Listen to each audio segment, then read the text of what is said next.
supplies for camping is really silly. Not very practical, but it can be done.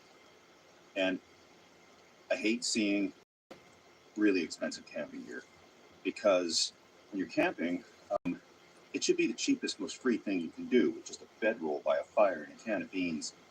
And when I see $300 jackets and $100 backpacking tarps, like, for the lightweight stuff, I know it's expensive to get the good gear, but for car camper, weekend warriors, you use just about anything.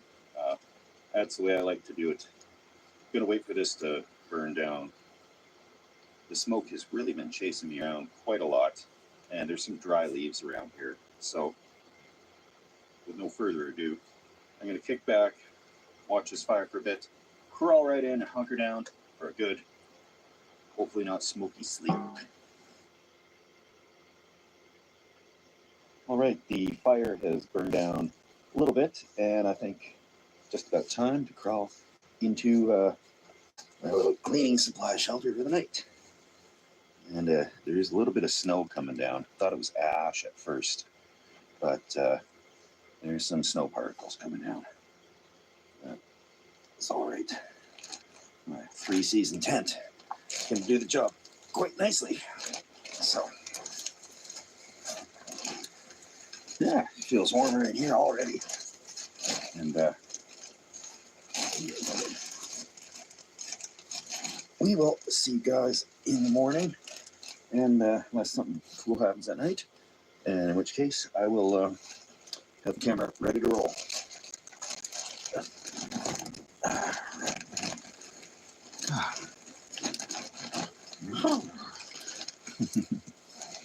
Once you're in the sleeping bag, it warms up quite nicely.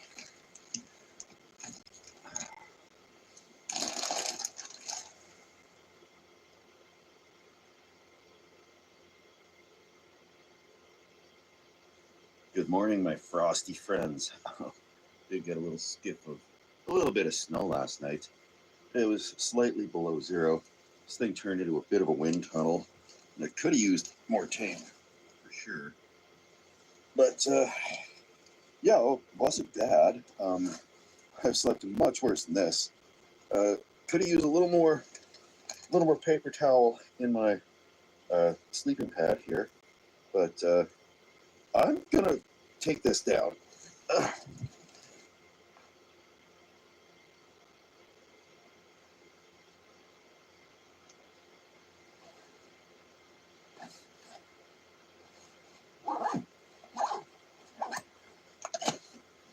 Woo, move quick today.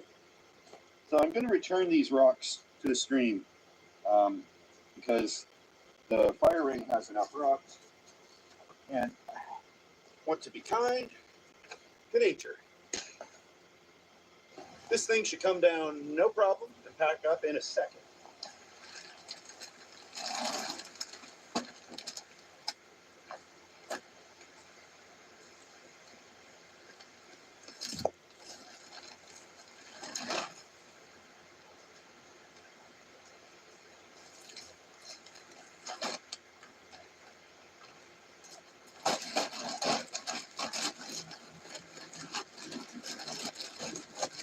Haha! That's quicker than your ordinary tent. There's the gloves. I could have used those. There's even a bunch of leftover wood for the next fellows to come along. And there's people that hike this trail. I saw one last night. So that was cool. It's always embarrassing when I'm wrapped up in garbage bags with mops and stuff. But it's good to know there's people around, because there is no cell service. And if I am in trouble out here, I don't have my GPS emergency beacon with me. It would be really nice to know that people occasionally come by. But I'll wrap up the rest of this and call it a trip. Unbelievable that this thing stood up to that fire for quite a while. Perfect shape.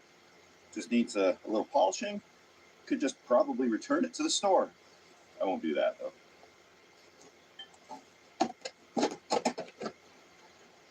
one last little check here. Now I've got everything. I'm out of here not super early, but before all the hikers start coming along the trail and shaking their heads and wondering if I'm running from the law or something. But it was a pretty successful camp. I'd say more tape on the garbage bags. The tape and those rocks for weights are doing the heavy lifting there. So that's the weak point of the link too. We're not dealing with one solid piece of garbage bag. That would be too easy. I am feeling a little free now that I'm not dealing with that house on a full-time basis in Nova Scotia right now. I'm feeling pretty good, and you're not going to believe it. In 2 days, I got my next video I'm going to be filming. But health-wise, my shoulder, see, look at this. Much better now. Still not the funnest to sleep on this side. But that's okay. It is getting better. I was worried about that, frozen shoulder thing. Like if you do get a rotator cuff thing, you get this frozen shoulder, which requires surgery, and it's like it sounds. So things are progressing. Get my stretches in, and yeah, I'm excited about the next few months here. I got some pretty cool, neat ideas. We are back on track. Let's let the hunkering down commence. Cheers, everybody. You want to know my favorite trick? Just pour it, mix it, and Hey guys, welcome to this week's Camping with Steve. I am going to do an urban stealth camping tonight. It snowed. It's looking pretty wintry around here. I'm going to slither into that valley over there, and we're going to camp out for the night. Hopefully undetected. As soon as the power of darkness comes, I can get in there a lot less detected. So let's go camping. I had to move a little further into the woods because the spot I had picked out, somebody was already set up there. I saw their shopping cart and everything. So I'm going to set up a shelter first here because it's chilling out fast, and tonight should be about minus 18 Celsius, which will be, I'll do the math. Sorry, I can't just do it in my head. But yeah, very, very first thing, I got to get a bit of a shelter set up here because that's the only thing that's going to save me. It's getting colder as we speak. I don't have gloves on because I need the dexterity in my hands right now for this setup.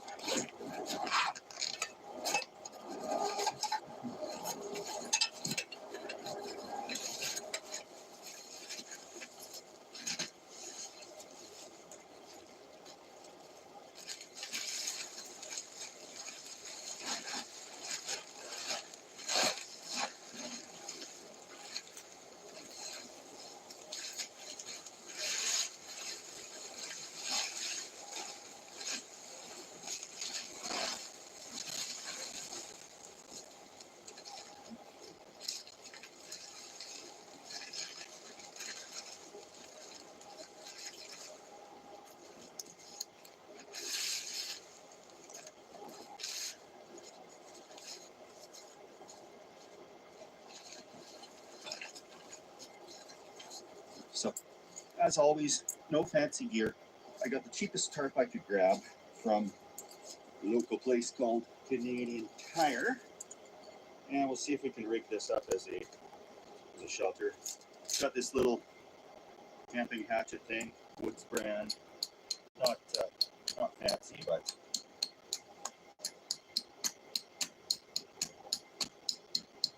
when you got a tent peg, anything's a hammer, hey?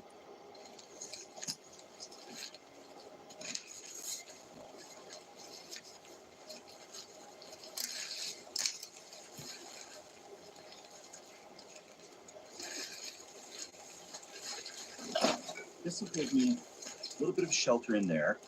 And if you can't tell by now, I am not a real bushcraft guy. I'm just a camper that likes to go out to the city. So I'm just using real cheap equipment that I got from a place here called Canadian Tire, which is kind of like a hardware store. It's got a whole bunch of stuff. It's in Canada. So getting the thermarest inflating.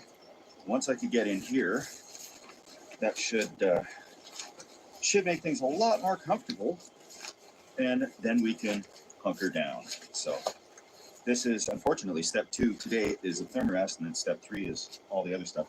Then we'll get to the real step 2. Maybe going to try to be as quick and quiet as I can here, because I know they don't want me camping here. But there it goes. I'll explain more about that for any newcomers. The regulars know what's going on with this urban camping. But again, this was a fairly inexpensive backpack as far as, or a sleeping bag as far as sleeping bags go. They get crazy when you talk about backpacking in cold weather.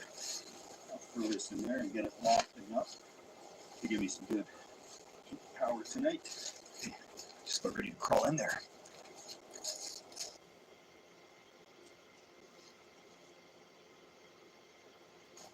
So, in here, out of the direct cold outside, I've lit one of these alcohol gel things. I don't sleep with that on, I'll tell you that. But I have a couple other things up my sleeve in case it does get too cold. An emergency bivvy that I can throw my sleeping bag into. This is made of like Tyvek stuff with a reflective layer inside. And then I have another one of these emergency fuel can things. Really, if it did get that cold, I would just kind of pack up and go back home because I am in the city, but I'm going to stick it through the night for you guys. So I'm going to get comfortable. I'm going to crack a step 2. Oh, Angus Monroe. Now, there's a guy. He owns High Country Beer. And I got an email from him asking if I'd like some beer. I said,